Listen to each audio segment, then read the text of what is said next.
Okay, let's just get right into it. The world is feeling a little shaky, right? And our supply chains, well, they're a lot more fragile than we like to think.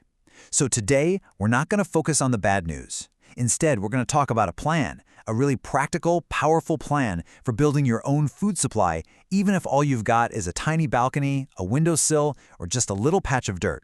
This is your first line of defense. You know, at Davos not too long ago, the Canadian Prime Minister said something that really hit home. He said, "A country that cannot feed itself has very few options." Now think about that for a second. If you scale that idea down, the exact same thing is true for a community, for a family, for you. Being self-sufficient is becoming absolutely critical. And look, this isn't some abstract problem for the future. The World Food Program just put out its global outlook, and this number, it's just staggering.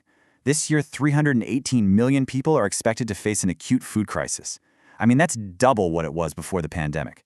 The system is definitely under stress, and we just can't afford to look away. So, just like that, this huge global issue lands right on your doorstep. You can't control global shipping lanes or international politics, but you absolutely can control what you do next. So the real question is, what's your plan? This is where we stop talking about the problem and start building the solution. And that solution begins small, with what I call the survival garden blueprint. Look, this is not about becoming a full-time farmer overnight.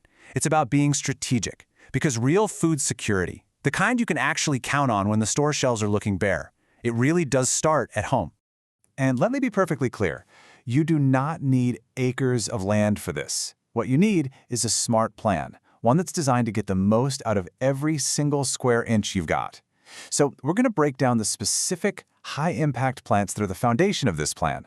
Plants we've chosen because they're tough, they're packed with calories and nutrients, and they can thrive in small spaces without a lot of fuss. Okay, let's start with our first category. I like to call this the underground food vault. Why? Because these are plants that are basically their own storage units, just living right there in the ground. So if the power goes out, who cares? It doesn't matter. Your pantry is totally secure because it's alive.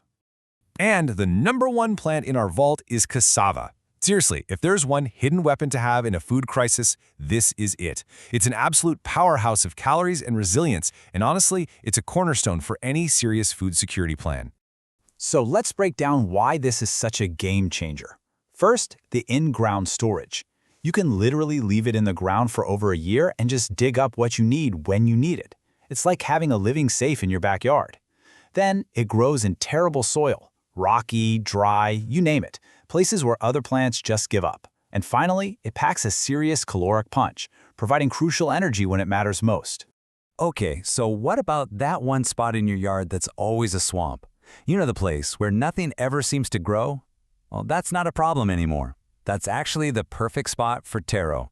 This is the flood-proof foundation of your survival garden.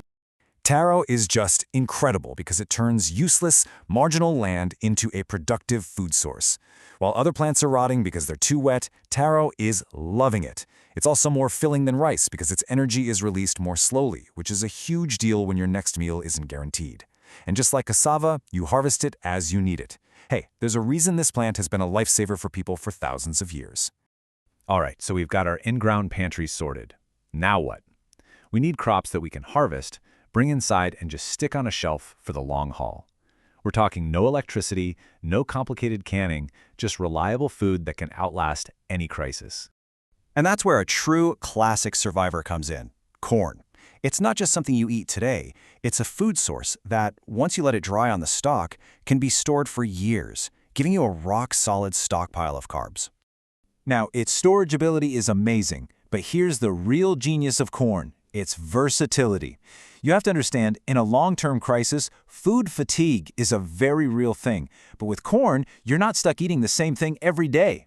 You can make grits, you can grind it into flour for bread, or you can just eat it fresh. It gives you options, and believe me, that variety is a massive morale booster.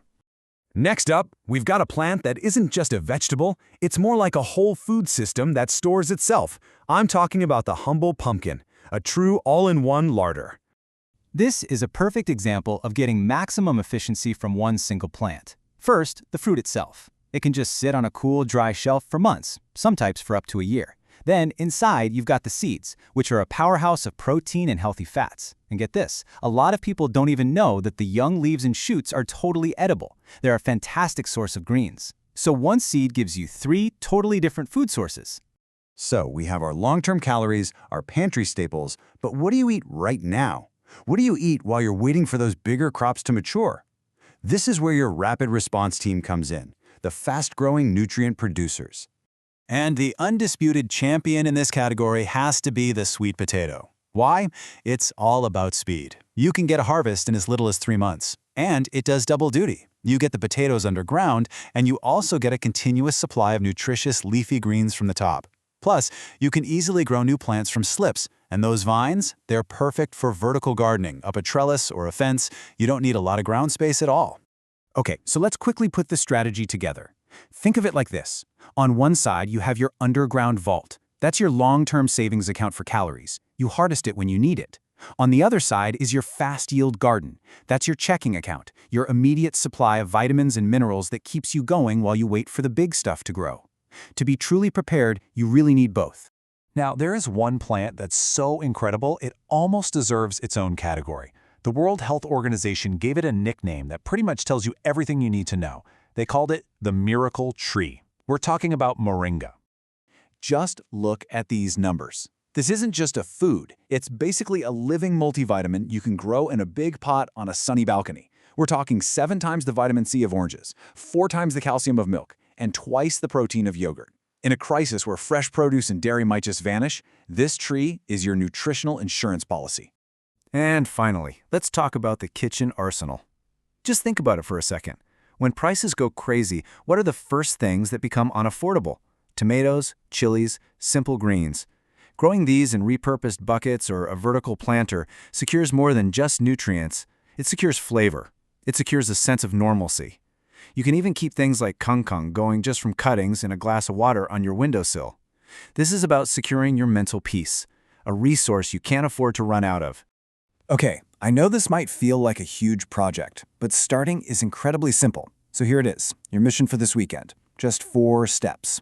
1, pick 1 plant from the list we just talked about. 2, find 1 container. An old bucket with some holes drilled in the bottom is perfect. 3, get a bag of potting mix and just 1 single seed or cutting. And 4, plant it. Put it in the sunniest spot you have. That's it, you've started. Because here's the thing you have to remember. Real, lasting food security doesn't start with a basement packed with cans. It begins with that one simple, powerful act of planting a single seed. It's a proactive investment in your own future, and you can make it today. Look, at the end of the day, you can't control what happens on the other side of the planet, but you have absolute control over that pot on your balcony or that little patch of dirt in your yard. That is your space. And hey, once it's growing, maybe you can even build a small network and trade some of your extra tomatoes for your neighbor's chilies. So the only question left is, what are you going to plant first?